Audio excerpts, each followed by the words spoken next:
છું ભગવતીની કૃપાથી દેવી ભાગવતના શ્રવણથી અગાઉના સમયમાં એક સુદ્યુમ્ન નામનો પુરુ રાજાનો જે પુત્ર હતો, આ જે સુદ્યુમ્ન છે એ ઇક્ષ્વાકુ કુળમાં જે પ્રગટ થયા પુરુના વંશમાં, તો એ સુદ્યુમ્નને એક વખત શ્રાપ થયેલો અને શ્રાપને કારણે એને નારીરૂપ બની જવું પડેલું, સ્ત્રીનું રૂપ ધરી લેવું પડેલું. અને એ પોતાના સ્ત્રી રૂપથી હવે પુરુષને સ્ત્રી બનીને રહેવું પડે તો એ કેટલી કઠણાઈ.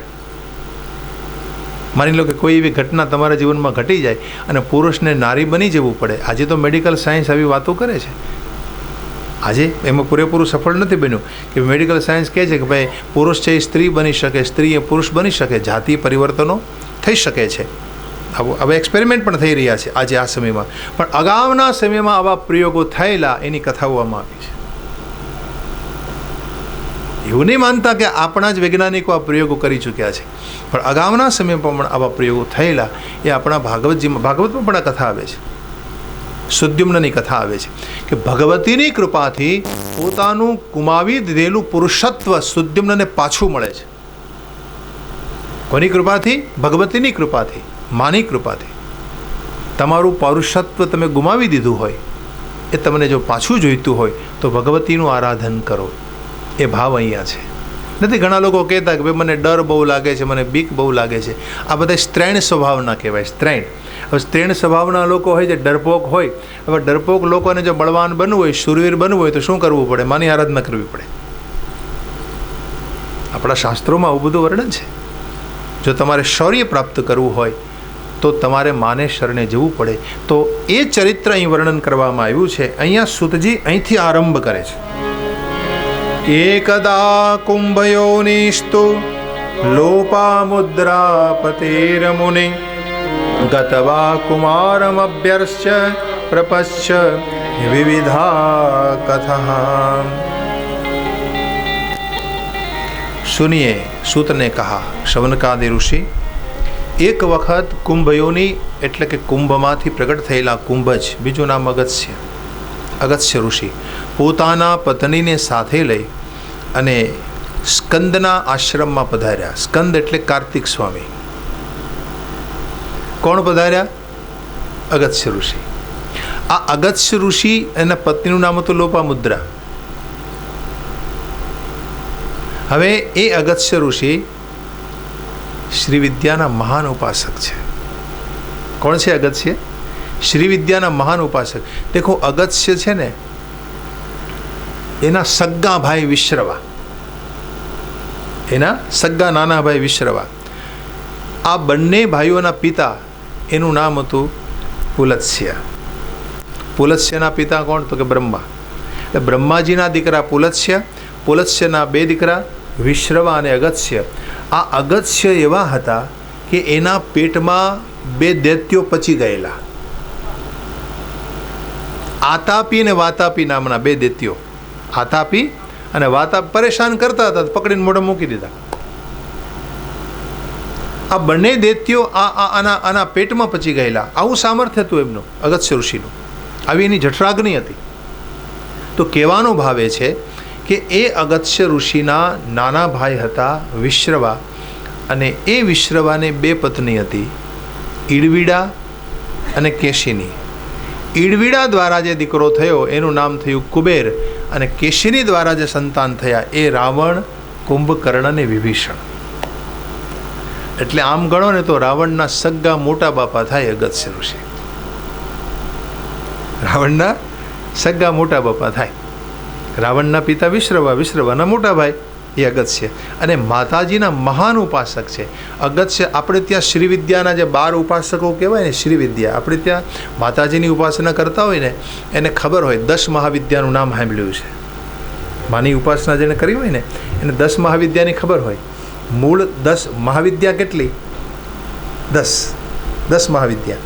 એમાં મહાકાલી તંત્ર, ભૈરવી તંત્ર, બગલામુખી, ઘુમાવતી, કમલાતંત્ર, છિન્નમસ્તા, આ બધાય માતાજીના સ્વરૂપો છે 10 મહાવિદ્યામાં. અને એમાં એક શ્રી વિદ્યા. ઘણા લોકો નથી ઘરમાં શ્રીયંત્ર રાખતા.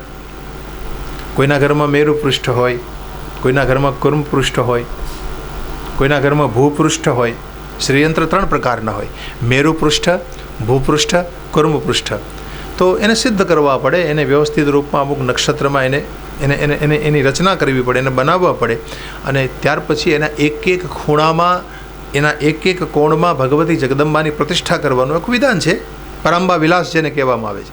તો કહેવાનો ભાવ એ છે કે એ શ્રી વિદ્યાના મહાન ઉપાસક છે અગસ્ત્ય, અને અગસ્ત્ય છે ને હંમેશા હિમાલયની આજુબાજુમાં જ રહેતા હોય છે.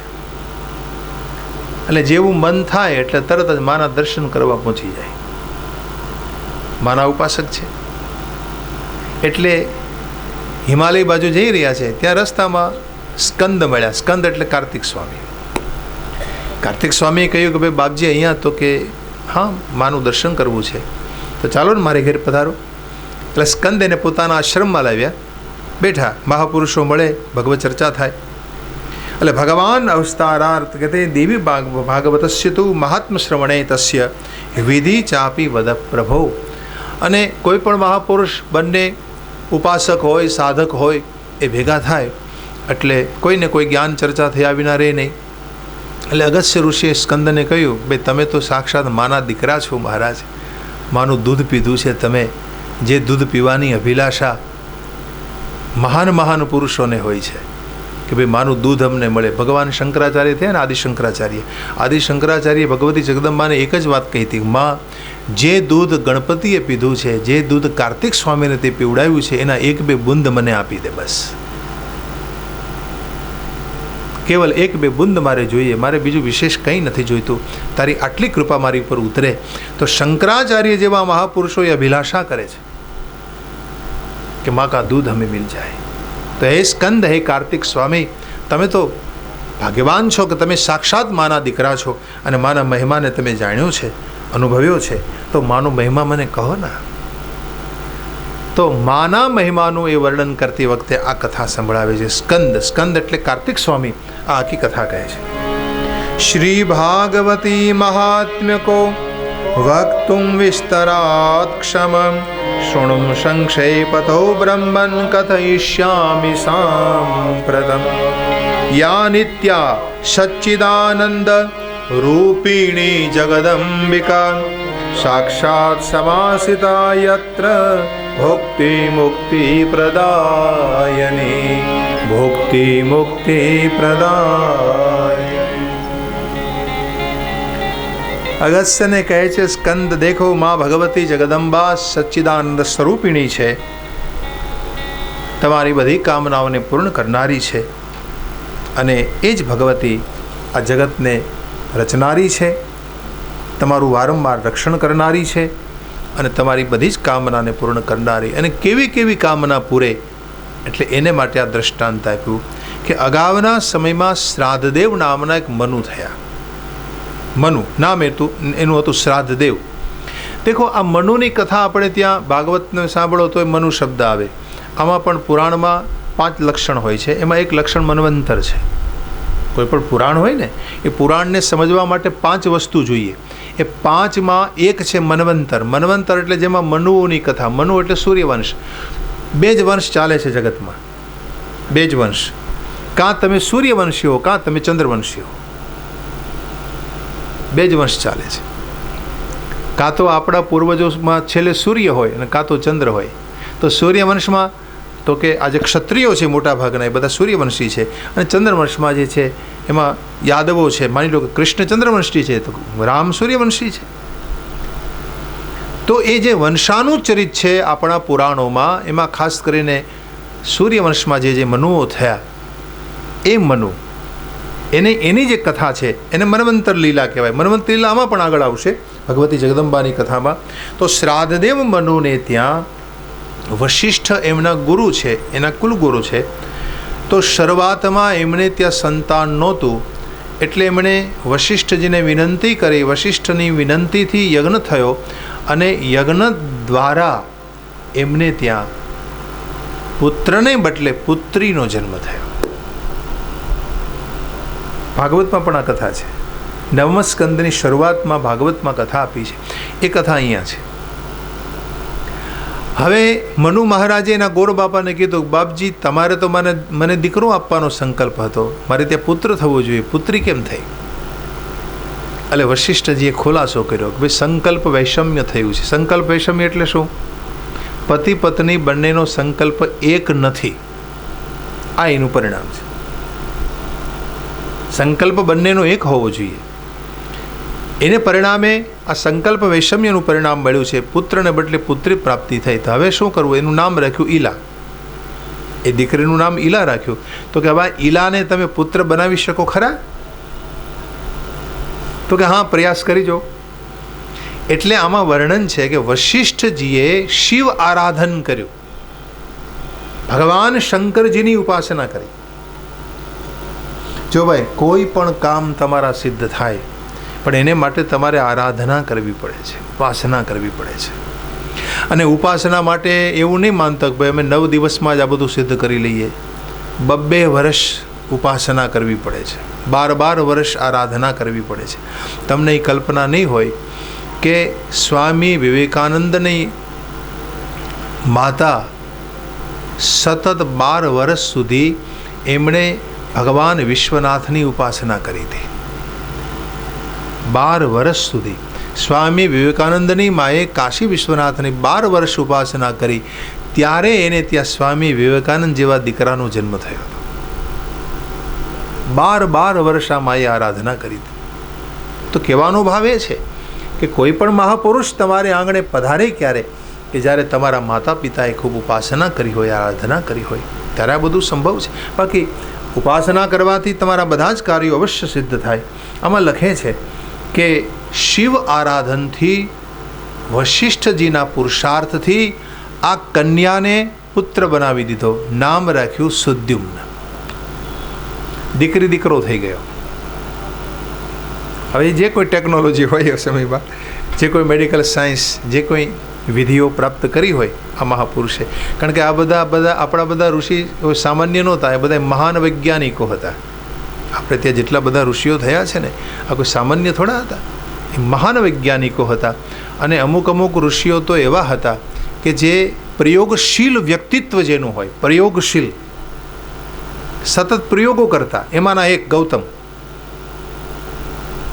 ઋષિ છે ને. ગૌતમ 7 ઋષિમાંના એક ગણાય છે, 7 ઋષિમાંના એક ગૌતમ છે ને. પ્રયોગશીલ વ્યક્તિત્વ એનું હતું. અહલ્યાને પથ્થર બની જવું પડ્યું, એની પાછળનું એક કારણ ગૌતમના પ્રયોગો હતા. ગૌતમના પ્રયોગો હતા.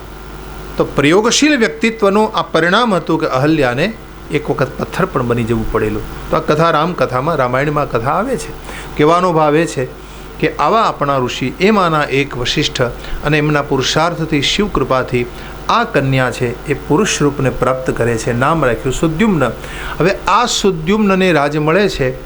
એક વખત સુદ્યુમ્ન પોતાના આખા રસાલાને લઈ, પોતાના મિત્રવૃંદને લઈ અને એક ખંડમાં વનભોજન કરવા માટે પહોંચે છે. કોઈ ફરવા માટે ગયા હશે. હવે કોઈ એક અજાણી જગ્યામાં એણે પ્રવેશ કરી લીધો.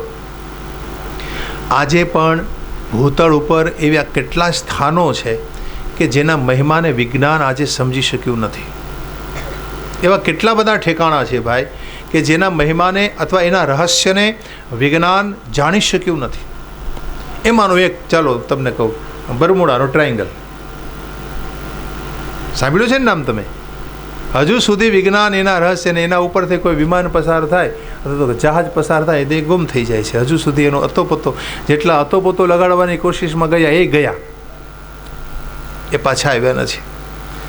પછી વિજ્ઞાન એને માટે ઘણા બધા તર્કો આપે છે કે ભાઈ આ કારણ હોઈ શકે, આ કારણ હોઈ શકે, એમ ઘણા બધા કારણોની ચર્ચા થતી હોય છે વૈજ્ઞાનિક દ્રષ્ટિએ.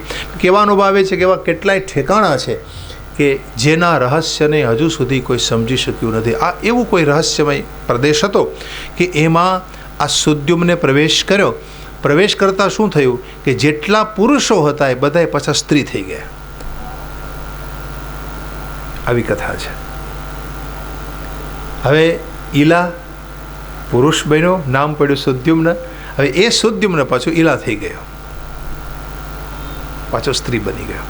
હવે આનું કારણ આમાં આપે છે કે અહીંયા શિવ પાર્વતીનો વિહાર છે. શિવ અને પાર્વતી